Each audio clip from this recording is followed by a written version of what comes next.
That's what drives me, because I'm not doing this just for me. I realize that I don't have to be silent. You don't know this girl like I do. You don't know what I see in her. Just give her a chance.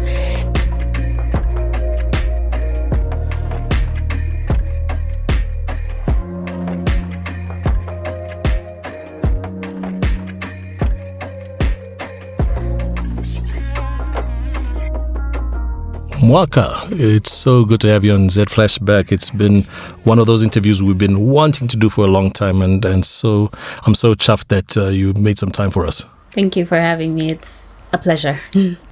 So the way we're going to do this is we're going to talk a bit about, obviously, your character on TV. We're going to talk about you, and then also maybe your views about the industry as we go. And here's how I wanted to start it. When I think about me, for instance, and, you know, I've been on radio before, and the one show that I fear is the radio morning show because of the commitment involved, where every single day of your life, you're waking up at 4 a.m., you're showing up. And you, Mwaka, you're on a show that, as at a year ago, was celebrating 1,000 episodes. So I want to find out, like, how do you do it? Or do you just tackle it a day at a time? Does it ever get daunting at how big the role in Zuba involves in terms of you being applying yourself? My goodness. Well, it's interesting that you've mentioned that, you used to do the 4 a.m. radio show, because before TV, I actually used to do radio, and I had the earliest shift on 5 FM. Sunday. Yes, at 6 a.m. And wow. There were times I just felt like, you know what, maybe I should just call in sick. But since then, I've had a lot of early mornings. You know, if you look at Diamond TV, I had the breakfast show again.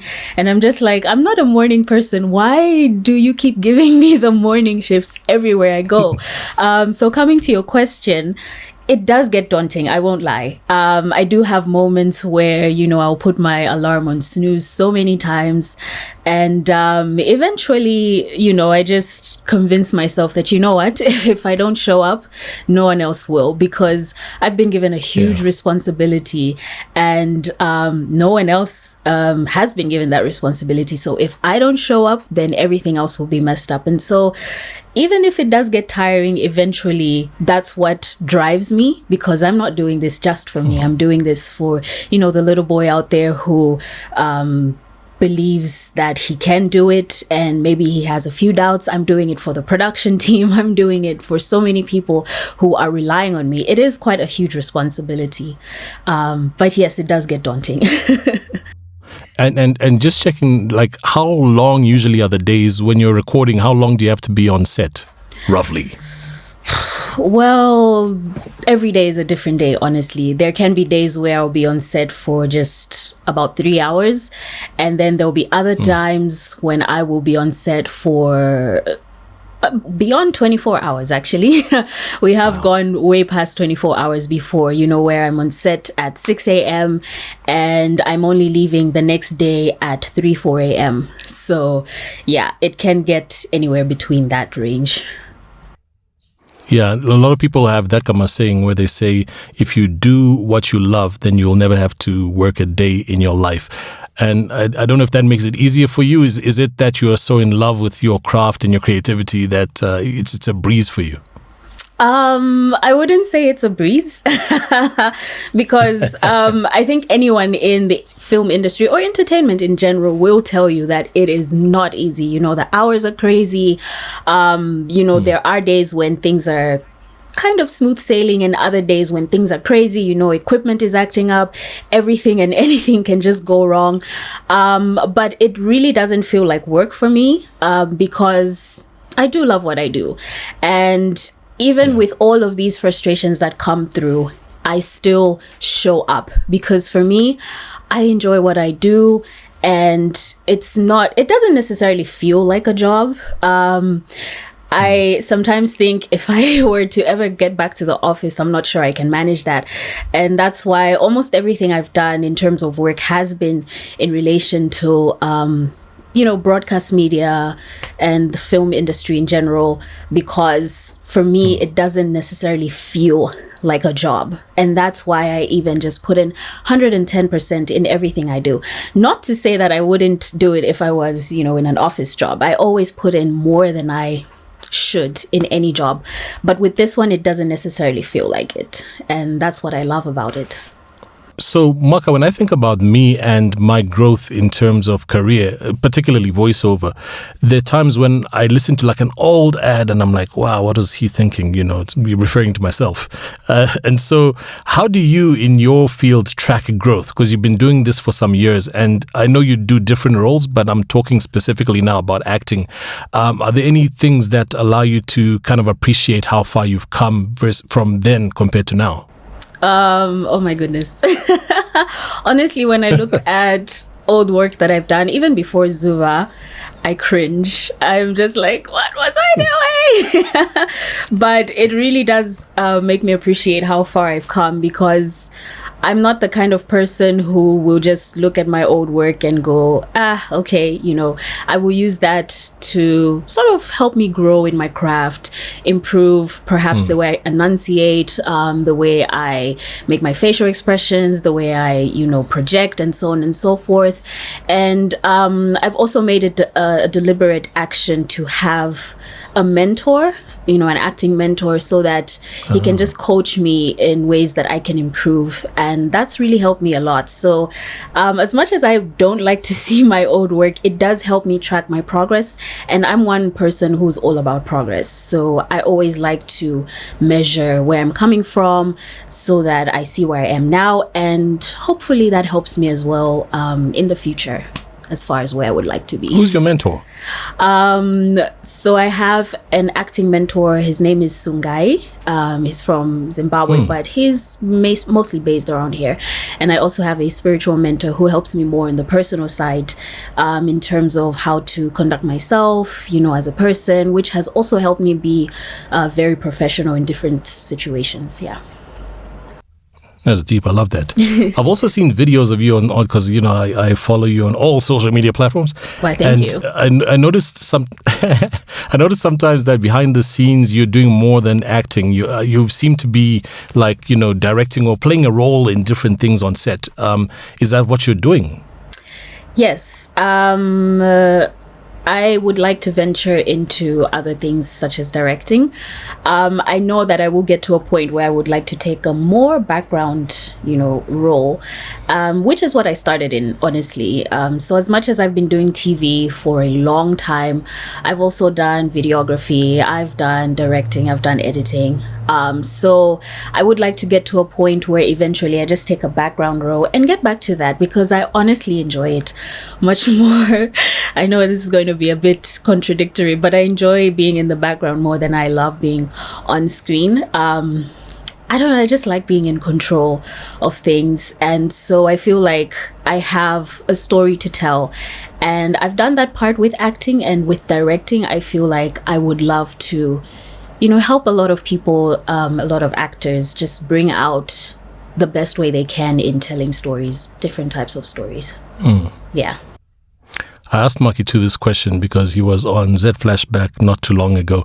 So it's not like I'm being lazy and recycling questions, but I want to just get your take on this. So you, one of the most well-known people, you're in the public eye. And so I'm assuming that for you, privacy must be like very elusive. And then add to that, the public thinks that they are stakeholders in your life. We're stakeholders in Mwaka's life, Yeah. So, to people, especially because of your character on TV, you are Zuba, you are sunshine. You're probably not allowed to have any dark around you. But how do you manage to find time to free yourself, kind of to detach yourself from those demands on you? Oh my goodness, it is not easy. If anyone had told me what I was signing up for, I think I might have taken a bit of time in deciding whether or not to take on this role. I like to think of my experience in the film industry, especially in terms of the publicity, as sort of like a side effect from medication. When you take medication, you're hoping to get better, but then it comes with side effects. And so when I got into acting, for me, I was just doing it because I love acting. I've always loved it as a child. Everything I've done has sort of centered around television. So whether it's film, whether it's broadcast media, whatever the case, I've always known that I wanted to do television. So the fame was sort of like a side effect of it. And I had no idea that I would get people who would want to be a part of my life to the point that they almost feel entitled to certain information about me. And personally, I'm a very, very private person. I don't really like to share too much about myself. I'm very strategic with what I share. And there are just certain things that I feel that not everyone has to know. So it does get quite difficult for me to detach, especially when I'm out in public. You know, I just want to have fun with my friends or do some grocery shopping in peace. And everyone is like, oh, can I, talk to you? I want a picture. I want this and this and that. And I do try as much as possible to allow them into my space, because at the end of the day, I do appreciate people's support, and I probably wouldn't be here without their support. So I don't like to shoo them away. But at the same time, I truly, truly wish that people would understand that there are boundaries, and sometimes they should respect those boundaries. So most times, well, it's quite difficult to detach, honestly. But I do have, my routines that just help me stay focused, stay grounded, stay centered, so that even when I'm out in public and when I'm alone, I'm not bleeding into that persona. By that, I mean, I'm not getting too attached to Mwaka, the public figure, as opposed to Mwaka, the human being. So, those two are two separate entities. And that's what I like to think of myself as. That's how I like to try and cope with that. Otherwise, I won't lie, it is quite difficult. It is very, very difficult. And a number of people who I know who know you have said that about you, that your privacy is something that you hold dear, like you're a very private person. And has there been a moment from your recollection where you've had to kind of verbally draw that boundary with somebody who's being a little too much? We all get those days. Yes, I've had to. And unfortunately, it has backfired on me. I think the reason is because people mistake me for the character I play. And so when they meet me, they expect me to be Zuba. And Zuba is this like, oh my gosh, I'm so kind. But personally, I'm just like, honey, let's not do that. So, there will be times, especially if it's at an event and I've been invited to that event, I have no right to be rude. Otherwise, why did I show up? So there I will be open, I'll accommodate people. But if I'm in a place, as much as it's a public place, if I'm in a place where I do need that time to myself, say, and this has happened many times before, especially when I'm grocery shopping, someone will approach me and say, can I have a picture? And I'm like, I'm so sorry, I'm in a hurry, and I'll be polite about it. And most times people will ask me, why? Like, why are you saying no?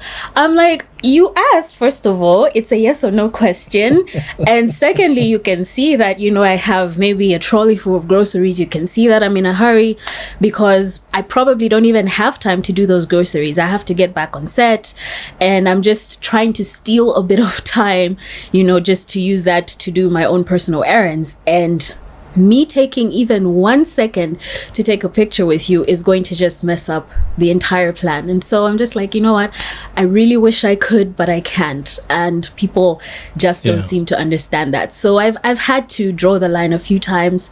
Another example is I was having a dinner with my parents. It was my mom's birthday. I decided to treat them to a nice private dinner, and a bunch of people I thought were my friends, because my sight is not so good without my specs. I didn't have my specs on that day. They were quite far away. And so the way they waved at me, I thought it was my friends. I was even excited. I'm like, oh my gosh. And then they come closer, and then it turned out they were different people, and I was like, oh. And then they asked, if they could have a picture with me, and I'm just like, sorry guys, I'm having dinner with my family, it's kind of rude. And they didn't seem to mind, but at the same time, I just had to set those boundaries. Like, on the one hand, I appreciate the love. On the other hand, you also have to respect my boundaries. It's a two-way thing. Yeah. And for them, I'm sure it was double toil because your dad was there as well, I'm sure. Yes, so it's like field day. Oh my goodness, yeah. There are moments like that. And dad will also just be like, no, she's the one in the spotlight. I'm just like, you're not getting away that easy. If we're going to do this, we're doing this together. Yeah. Now, connected to that question, your platform is big. Do you ever feel like a deeper sense of responsibility because of, the platform and what you do? So even like when you have to be in public, sometimes you want to feel free and relax and just be you. But then the fact that you hold this platform makes you perhaps move in a different direction. Definitely. Like I said, a lot of people are still not used to the idea of me as Mwaka. And so many times I really have to check myself when I'm doing certain things online. Sometimes even on my TikTok page, I'll try to be goofy. I'll try to show them the other side of me. And they're just like, no, we don't like this. No. I've actually been told a few times, like, no, I prefer Zuba to Mwaka. I'm like, Zuba's not even real though, but okay. So many times, I will just take a gamble and just be like, okay, today I'm just going to be myself. I'm going to be free. And then other times I will have to reel it in and just be like, you know what? A lot of people are watching. A lot of people have expectations of me. And so I do my best to try and work within those confines while trying to be authentic, because at the end of the day, I still don't want to lose myself. And so it's all about just striking that balance. Yeah.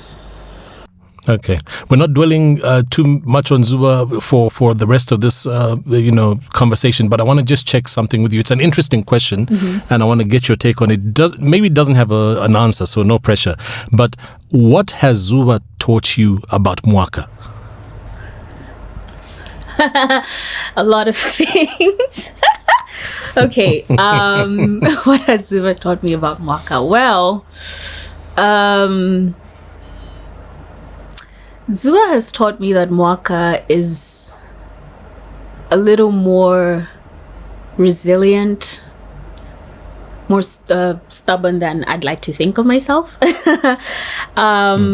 Because as someone who has grown up reserved, who's introverted and whatnot, I always thought that I had to be quiet whenever people did their thing, walked all over me. But during my time as Zuba, I came to realize that I don't have to be quiet. I can voice out my opinion without necessarily being rude. It's not going to come off as rude. It's not going to come off as disrespectful, because at the end of the day, people will take advantage of that silence. And that's what I learned even with Zuba, in the beginning when she was naive and she was quiet and everything, and she was taken advantage of by almost all the people in her life. And that kind of resonated with me as Mwaka. And I realized that I don't have to be silent. I don't have to allow people to take advantage of my silence. Yeah, that's the biggest lesson. Yeah, that's a beautiful response. So now, earlier on, you talked about how initially you fell in love with media, how you fell in love with presenting and those things. Do you have a memory which kind of allows you to place yourself at the moment where you first fell in love with the creative arts at all? I have two memories. And the first one sort of leads to the second one. And the first one is that, I'm in the living room watching TV. My mom is ironing, on the left side of the room. And I see Dad on TV. And I'm like, is that Dad? And she goes like, yeah, it is. I'm like, oh, is that why he's not here now? And she's like, yeah. So I'm like, okay, so when he's done, is he going to come out straight from the TV? Or, because I was still quite young, but that was my first encounter or experience of knowing what exactly my dad did, because I just used to know that he goes to work and he comes back, but I had no idea what he did. I knew what mom did, but I didn't know what dad did. And so for me, that really intrigued me. I was like, okay, I think I want to be in the box as well. And then second time, he decided wanted to invite me to work. And, you know, everyone there, the environment was just so warm, and, you know, it was amazing just seeing all these cameras, these lights, meeting all these people, you know, the kundamandos. And I don't know why she was obsessed with me, but, you know, she just looked at me, she was like, oh, she's so cute. And I'm just there like, yeah, thank you, ma'am. You know, and I'm also looking around with all these things that are going on, all these people I see on TV, I'm seeing them in person, and I'm just like, wow, this is amazing. And a part of me just knew, like, you know what, this is what I want to do. I just decided from that moment. And that's why I like to say that my dad's influence on my decision wasn't direct. He wasn't telling me, yeah, you have to do this because I did this. If anything, a part of him may have even wanted me to do something else. But I was convinced. I'm like, yeah, no, this is for me. This is what I'm going to do. Yeah, we spoke to your dad on Z Flashback, you know, some months ago, and I know there are many interviews where your dad is brought up because that's part of who you are in your DNA. I would have kind of avoided talking about him because it's been ventilated a lot, but I cannot because he played a pivotal role in my life. You know, he was in about 1994 or so, the person that allowed me to be on TV for the first time, you know, and so there's so much that he's done for many people, and so we had an episode where we paid tribute to him. But during that episode, he said that you, as he remembers you when you were younger, were very soft-spoken, or I don't know if he said timid. Mwaka was a very quiet person. We didn't know what was running in her mind. Next, Mwaka, she finishes school. She manages to go to the University of Zambia. We are listening to the radio. Who do we listen to? DJ Red, 5FM. Mwaka is there. I said, this sounds like Mwaka. This must be Mwaka. She's DJ Red. She came to ask me, Paps, can I use some of your CDs and what? So she went to 5FM, literally found the job herself. Yeah. Was that the true you, or was that the respectful side that you were showing your parents? Respectful side. I like your voice. Well, it was me. I've always been a quiet person. It wasn't me trying to be respectful. It wasn't me trying to hold my thoughts back. There would literally be times in so many situations, whether with my family or in class, at school, I would say something, you know, and maybe where it's a bunch of people in the room and everyone is talking over each other, you know, and I tried to contribute and my voice would just be like, ah. So in my head, I've projected as much as I possibly can, but the voice is just like not coming out. And so yeah, that has been me, and it took a very long while. I think I even mentioned it earlier, for me to just find my voice. It would be different when I'm on stage performing, if I'm in the studio doing a voiceover, if I'm presenting, whatever the case. The moment I just hear action, it's, you know, a completely different situation, and I, you know, would shock people. A lot of times people would even be like, that is not the same person, because everybody who knew me knew that I was quiet. And because of that, a lot of people even doubted my abilities, because they were like, this girl barely speaks, so how is she even going to do something like this? So yeah, he was not wrong about that. But it was cute because most times, you know, we'd spend time together. He's there having a conversation. I don't know, you know, I think a lot of people would be like, you're always with your daughter, she's quiet, how do you guys even talk? But we always found a way to converse. Yeah. So the other thing about your situation is that you are second generation media public eye vibes, you know, and it's a rare thing, particularly in Zambia. Very few names come to mind. So you mentioned Kunda Mando earlier. Obviously her dad was the legendary Charles Mando. Same thing with Mag 44, same father. And then there's like Andre Makulu, whose dad was Stanley Makulu, the late Caristo Clear, may his soul rest in peace.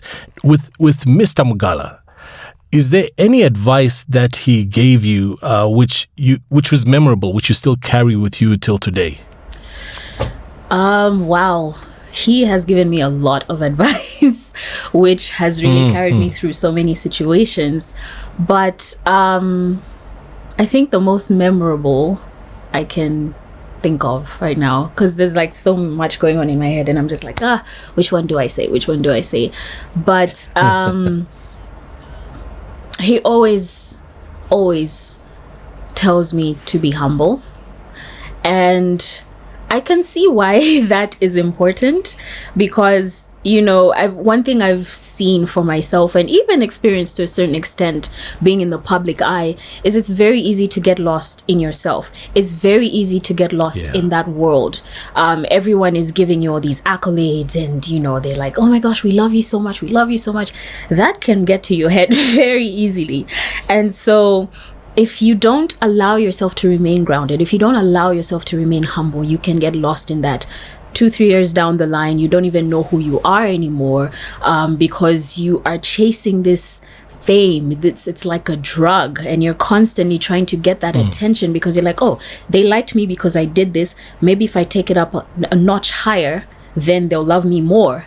And eventually you don't even know who you are anymore. So for me, that has been the biggest thing that I always take with me.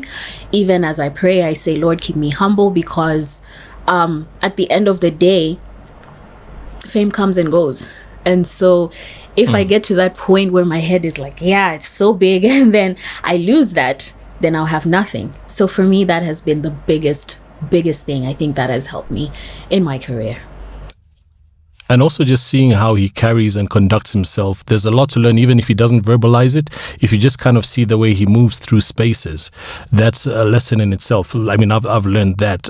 He and Alan Vula, who's now DJ Life, they kind of have that thing, which early on in my career, I observed, and I took some of that on myself. And so I think there's sometimes there are verbal cues and non-verbal cues. But that's your dad. Now, I'm also curious about your spiritual mentor. Are there any things that are being said to you presently via the spiritual mentor? I almost said him. I don't know why. It could be her. It is a her. but your spirit, it is a her. Okay, women are wise, yeah. And is there anything that she's telling you that's so impactful that you kind of think about on your daily? Well, she does pretty much tell me the same thing as well, to remain humble, to remain grounded, obviously, in the Lord, and not to react to many situations, especially, being in the public eye. Again, there can be times that there's certain things that will happen that will just test you, and so whether it's on set or at home or in any situation, if something happens, just before you react, take a step back, because at the end of the day, if you do react quickly without thinking about what you're saying, you might end up saying something you regret or doing something that you regret, and that one moment can unfortunately make or break who you are, make or break your career, and there have been times where I've lost my temper, I won't lie, even on set, something happens and I lose my temper. And this was before I had her in my life to give me that advice. Now, when such things happen, I just take a step back and I say, okay, why is this happening? Analyze the situation. How best can I react? Do I remain quiet? Do I tell the person off? If I tell the person off, how can I do it? Because sometimes you have to be really sensitive about how people feel and, how they can feel as a result of your actions. And so for me, that's also helped quite a bit, because I suppose the fact that I was quiet meant that I kept a lot of things inside. And so because of that, I did get to a point where I was like, you know what, enough is enough. I'm just going to react and I'm going to tell you that this was wrong. But then when I had her in my life, she just said, you know what, you don't always have to react.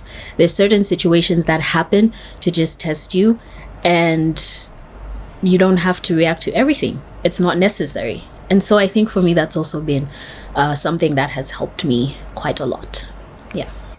And I have to salute you, because a lot of people, especially in the arts, we don't kind of acknowledge that we do need external help sometimes. And we try and just navigate through this terrain ourselves on our own strength, with our own wisdom. And it's never easy. I mean, there's so many case studies of people who are famous, but, the pressure and all these things get to them to the point that they decide to exit, not the industry, but the planet, So I salute you for what you're doing. And I wanted to just also, get your insight. Is there, among the acting community in Zambia that you're involved in, like a lot of support, among your colleagues, or is it quite catty? Honestly, it's a bit of both. There are moments where we'll have support. If we meet at events, or even in the privacy of our own homes, talking on the phone, there's a lot of support. We support each other. If someone has a project coming out, we use our platforms to post, and just encourage each other and just say, wow, this is good, and it helps to speak to someone who understands where you're coming from. Sometimes I even like to tell myself, like, I wish we could have a venting session where we just gather as many public people as possible, go to a venue somewhere excluded, and just have, some nice food and drinks, and just vent without being judged. Because if you vent to someone who's not in the industry, they feel like maybe we're just complaining, maybe we're being unreasonable. It's like, hey, you chose this life, so why are you complaining? And it's like, yes, we chose this life, but there's certain things that we would not, I don't think any of us were ready for, because we had no idea the extent to which it could get. And so in that vein, it's been helpful to just sit down even with one or two people and just be like, you know what, I've experienced this. Oh my gosh, you had a stalker too? What? ABCD, ABCD. Oh, so, it's nice to have those moments. And then at the same time, we're humans at the end of the day. And we're not perfect, so we're not going to get along with everyone. And so there are moments where some people, you meet them at events and they just look at you and, like, yeah, I'm not going to say hi. I'm not going to give you that satisfaction. It's just like, yeah, cool. So, yeah, I've experienced a little bit of both in that extent. And it's fine, either way. You get along with some people, you don't get along with everyone. But at the end of the day, that's just how it is. And once I understood that, it allowed me to interact with fellow public figures better. Did you just brush over the stalker part? Have you had a stalker, or you were just using that as an example? I've had a few, but there was just this one in particular. It was crazy. I had to get police involved, and wow. This was the first time that I started living on my own. At some point, this young man would follow me to work, and he would say, oh, I have a project, I would like you to look at it, it's a script. And this script was like literally one sheet of paper. So I'm like, what script is that? And he's like, no, I'd like you to sponsor my show. I'm like, sponsorship? Do you know how expensive production is, first of all? So I would try to be polite and just brush it off, because I thought that was the end of it. He knew where I stayed, so as I'm driving out of work, he would see me leave, and then he would use a shortcut to get to my place. So when I get home, I'd find him waiting at the gate rather, for me. And then there would be times, even as I'm leaving, he would be knocking at my gate for hours. There's this one time I actually got quite upset. He was knocking from 7, and I think what happened? I had an early morning or something, so I went home to nap, and then I knew that my next set was at 11, so I said, okay, let me just take a nap. This was from 7 to 11. He kept knocking. I could even hear him in my dreams, just knocking and knocking and knocking. And I come outside and I see him with 2 other bigger guys, and I just felt so vulnerable in that moment. Like, these people could find a way to get in the house and attack me if they could, because they could have very easily overpowered me. So I just told him off. I'm like, you know what, this is a private home, you don't do that, just don't ever come here again.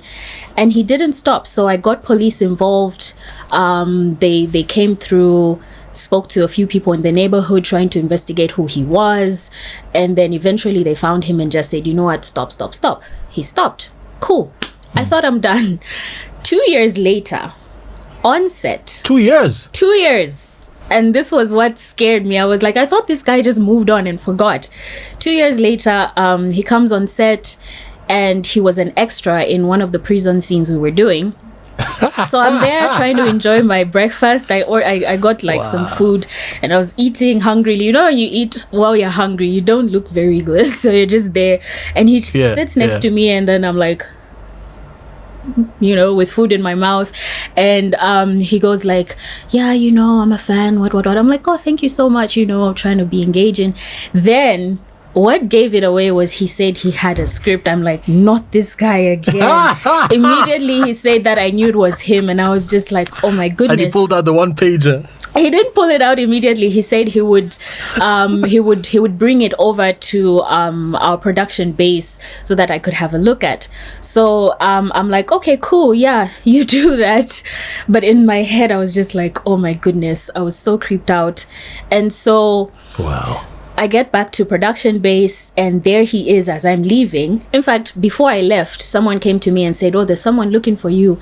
I'm like, who? And then she described him, and I'm like, yeah, no, we're not doing that.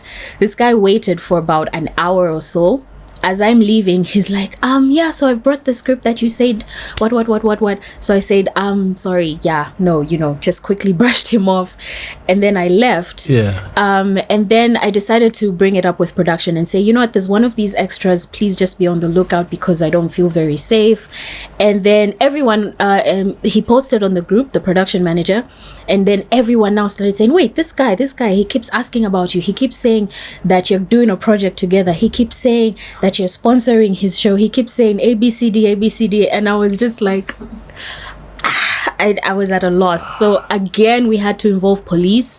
Luckily, we did have some real cops on set that were shooting as well. So they got involved, and then they spoke to him, and I think they banned him off the property, and that's how he stopped.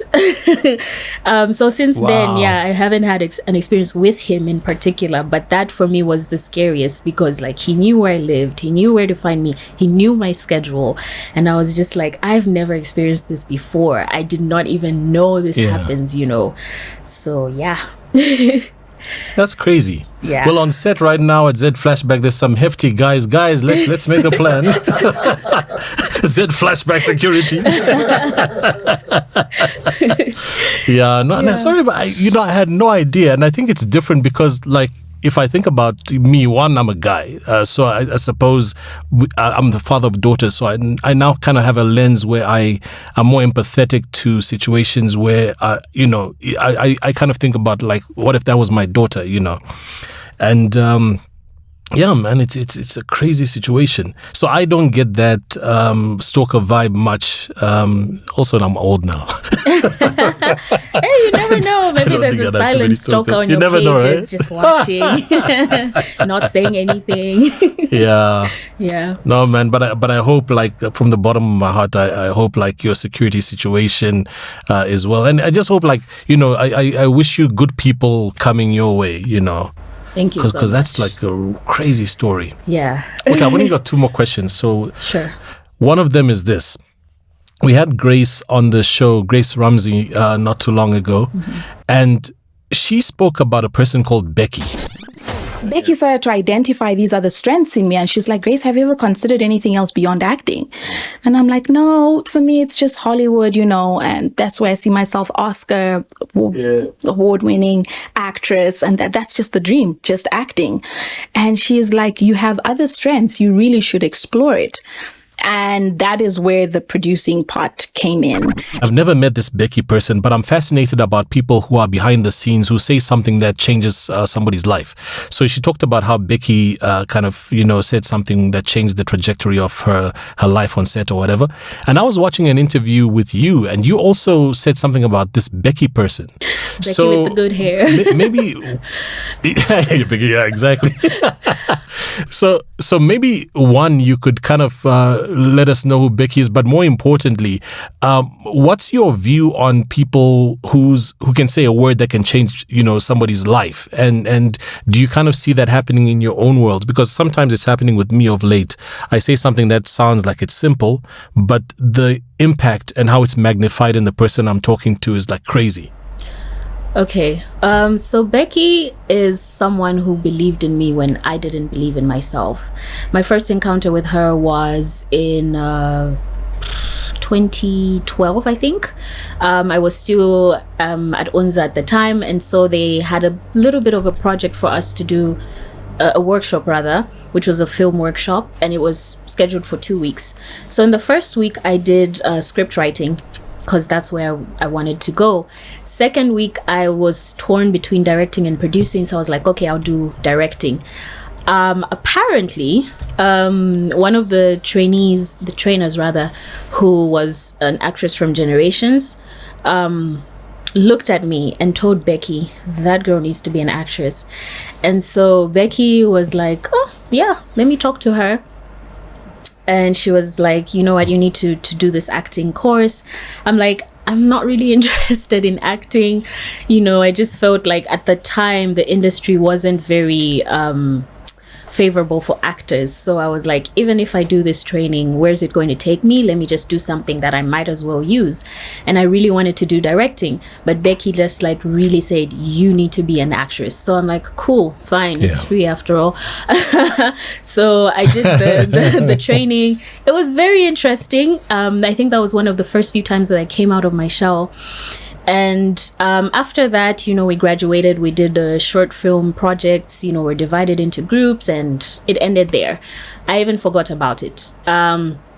Years later, I'm a graduate from university. I'm looking for work. In fact, I think I was working at the time. Becky calls and she says, oh, there's an audition here. You need to do it. It's for a lead role. And I'm like, yo, audition, okay. So I show up, I do the audition. I didn't get it. I felt so bad. I was rejected. I'm like, yeah, this is not for me, because I can't take no for an answer sometimes. So because of that, I was heartbroken. I was like, acting is not for me. I moved on, started working elsewhere. Years later, I'm in TV. I call Becky to do an interview. And she says, oh, I don't do interviews at last minute, because it was kind of short notice. I wanted her the next day. But it was live TV. So, you can't really sometimes properly plan. And so, so she said, I can't do that because it's last minute. However, there is an audition for this show. And she explained the plot, which was basically the plot of Zuba. She said it's a Cinderella story, a stepmother, yada, yada, yada, love interest, and it's going to be a telenovela. And in that moment, I laughed at myself because I was like, I don't like telenovelas. My mom used to watch them a lot. And so I was just like, is it going to be one of those Indian style ones with the slow motion and the 10 years falling down? And I was just like, yo, that sounds corny. That's not going to work in Zambia. So I politely turned her down, and she's like, well, I just said I won't be able to make it because I'm at work. And then she goes, you can come through at lunchtime. The auditions end at 12, but we'll wait for you. Just those words, we will wait for you, gave me pressure, because I was a people pleaser.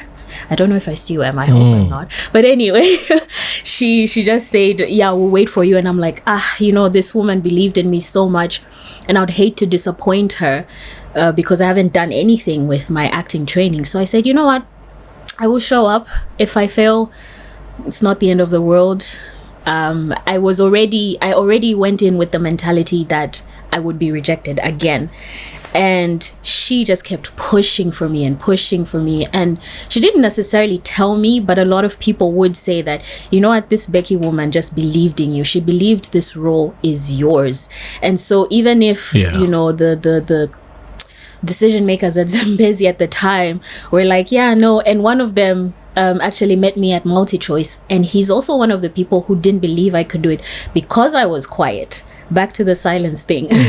And so Becky was just like, you don't know this girl like I do. You don't know what I see in her. Just give her a chance.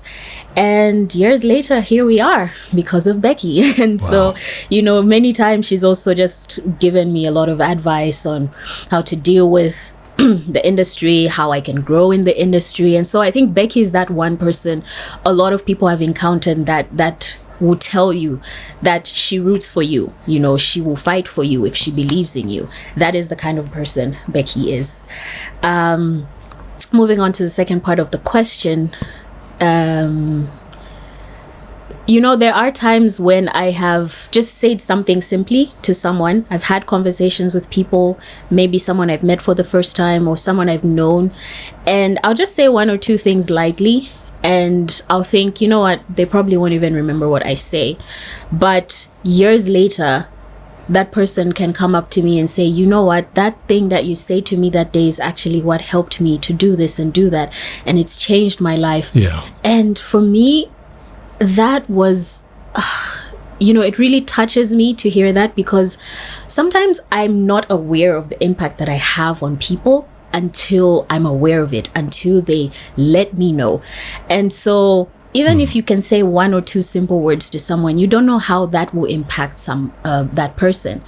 And that's why I always just make it a deliberate effort to give people my time, because I feel like that is part of my responsibility as a public figure, to just encourage people, to just sort of even give them a nudge in the direction that they should go.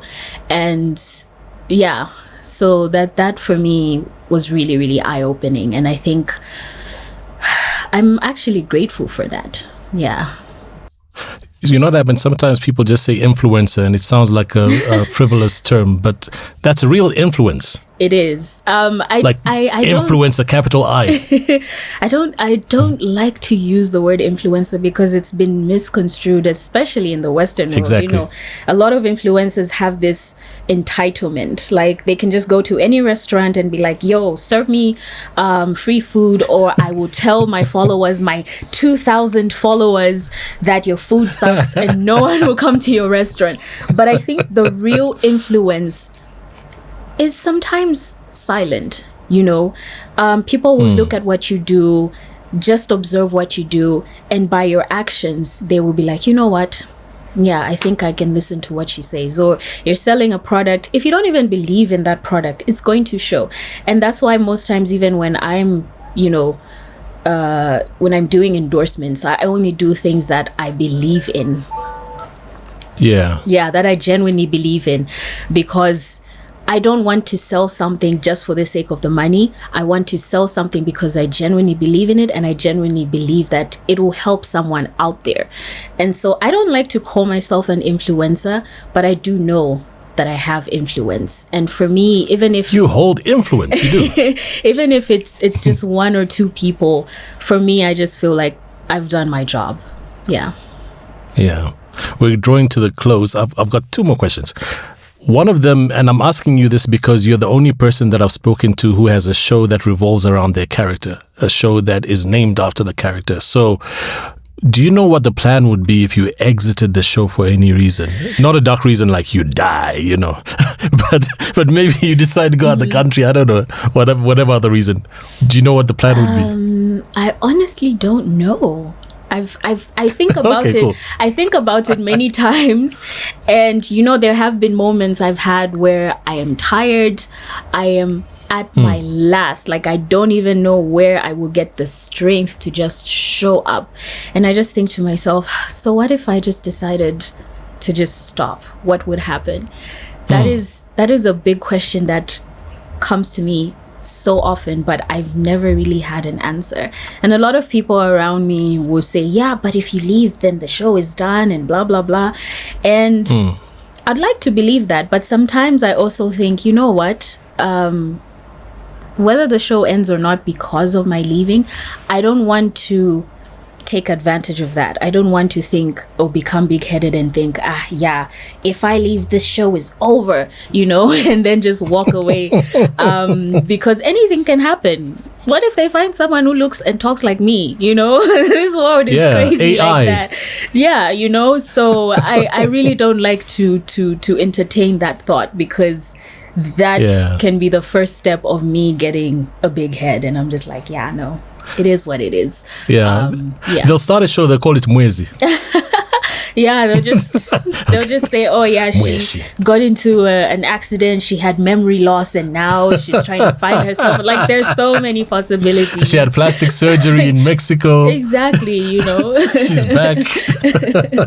Yeah, I mean, I do know it wouldn't be the same, but again, you know, yeah, I don't like to. Like, the show must go on. Exactly. If they did recreate it, you can come back and direct it. that would be great. I would just be in the background, Yeah. you know. Yeah, Exactly. and just take all the creative freedom that I would love to. All right, Mwaka, here's your last one. Yeah. What are your feelings about the creative industry right now in Zambia, and what can we do better? Honestly, we have come a long way. I mean, back then, you know, seeing as this is Z Flashback, if you think back to the old exactly. days, people actually had to put in money to make something out of production, you know. Whether it's journalism, people would get paid low salaries. If it was acting, people would have to literally put in their own money for things like logistics and whatnot, and they wouldn't even get paid, but they would still do it because they loved what they did.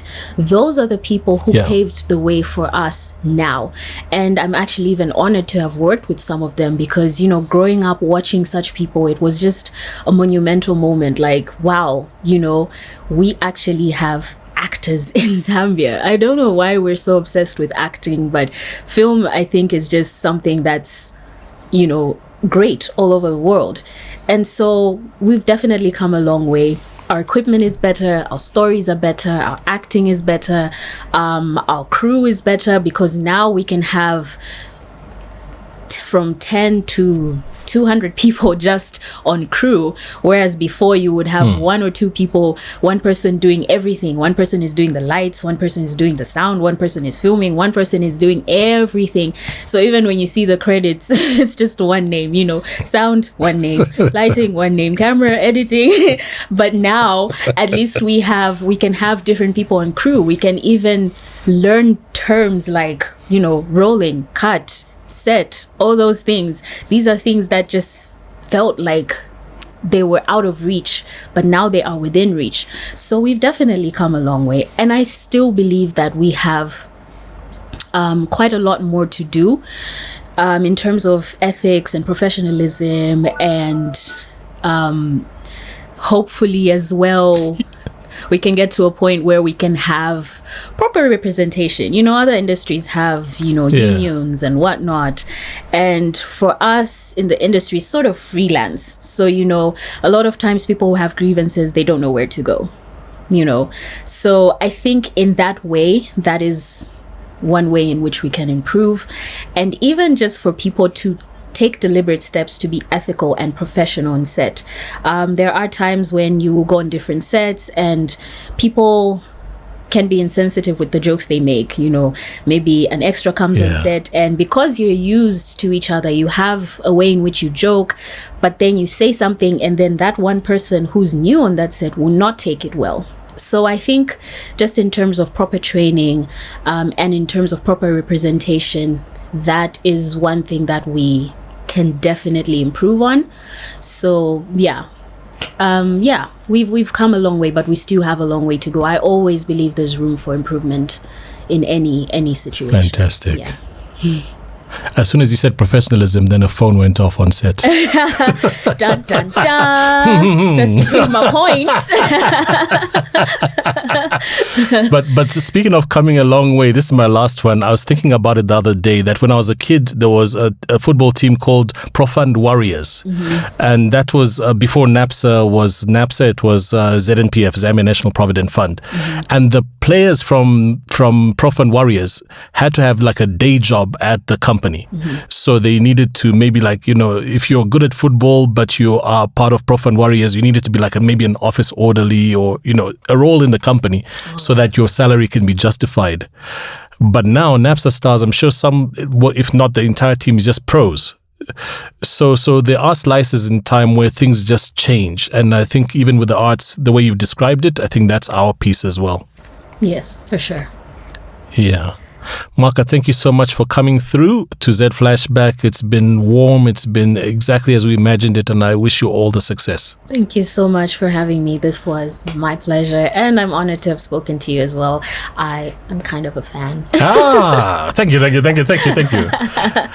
going to end it off with some applause for you, though. Yeah! Team.